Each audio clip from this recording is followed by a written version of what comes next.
এখন দলঙে যাতায়াতৰ ক্ষেত্ৰত দুৰ্ভোগ ভোগাইছে ৰাজ্যক। পকী দলং নিৰ্মাণৰ দাবীত প্ৰতিবাদ গাঁওবাসীৰ। ধুবুৰী জিলাৰ চাপৰ ৰাজচক্ৰৰ অন্তৰ্গত ৰৌমাৰী প্ৰথম খণ্ড আৰু ৰৌমাৰী দ্বিতীয় খণ্ড সংযোগী পথত এখন দলঙৰ বাবে যাতায়াতৰ ক্ষেত্ৰত দুৰ্ভোগ ভুগিবলগীয়া হৈছে গাঁওবাসীয়ে। দলং নিৰ্মাণৰ ক্ষেত্ৰত চৰকাৰৰ তৰফৰ পৰা কোনো সঁহাৰি লাভ নকৰাত ৰাইজে গাঁঠিৰ ধন খৰচ কৰি এখন বাঁহৰ দলং নিৰ্মাণ কৰি বছৰ বছৰ ধৰি যাতায়াত অব্যাহত ৰাখিছিল। কিন্তু উক্ত দিনকেইটাত হোৱা মুখলধাৰ বৰষুণৰ ফলত পানীৰ সোঁতে উটুৱাই লৈ গ'ল বাঁহৰ দলংখন, যাৰ ফলত এতিয়া যাতায়াত বিচ্ছিন্ন হৈ পৰিছে উক্ত গাঁও দুখনৰ মাজত।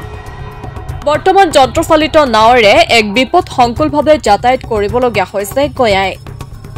বহু বছৰ ধৰি ৰাইজে এখন পকী দলং নিৰ্মাণৰ বাবে দাবী কৰি আহিছিল যদিও আজিলৈকে বিভাগীয় কৰ্তৃপক্ষৰ লগতে স্থানীয় বিধায়ক তথা সাংসদে কোনো গুৰুত্ব প্ৰদান নকৰাৰ অভিযোগ উত্থাপিত হৈছে।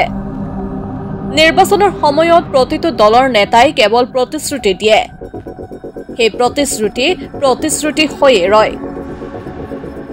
উপায়হীন হৈ ৰৌমাৰী গাঁৱৰ ৰাইজে এখন পকী দলং নিৰ্মাণৰ দাবীৰে আজি সাব্যস্ত কৰে তীব্ৰ প্ৰতিবাদ।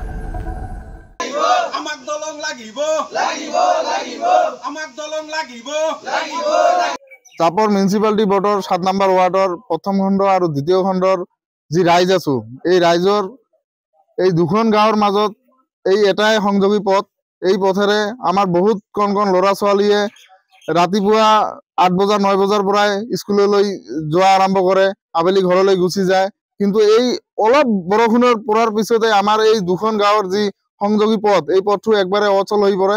আমি ভাৰত স্বাধীনতাৰ পিছৰে পৰা মানে আমাৰ আগৰ যিখিনি গাৰ্জিয়ান আছিল, এই গাৰ্জিয়ানখিনিও বিভাগীয় কৰ্তৃপক্ষক বা আমাৰ MLA মন্ত্ৰী যিসকল আছিল সিহঁতক আবেদন জনাই আছিল যে আমাক এই ব্ৰিজখন লাগে। আমিও একেৰাহে মানে আবেদন জনাই আছো, কিন্তু আজিলৈকে কোনো বিধায়ক, কোনো মন্ত্ৰী বা কোনো কৰ্তৃপক্ষই আজিলৈকে আমাৰ এই অসুবিধাখিনি দূৰ নকৰিলে।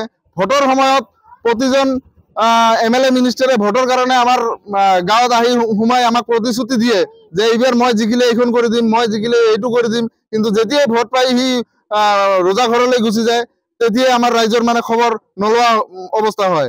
আপোনালোকে চাই আছে যে অলপ বৰষুণ পৰিছে, আমাৰ এই দুখন গাঁৱৰ যি ৰাইজৰ অৱস্থা আপোনালোকে নিজে চাওক, কি অৱস্থাত আমি ভুক্তভোগী হৈ আছো।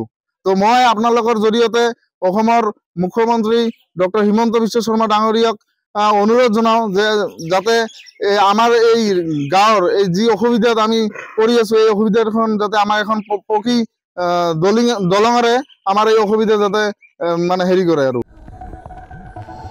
চাপৰৰ পৰা সুজল জামানৰ ৰিপৰ্ট, মাই নিউজ এনি।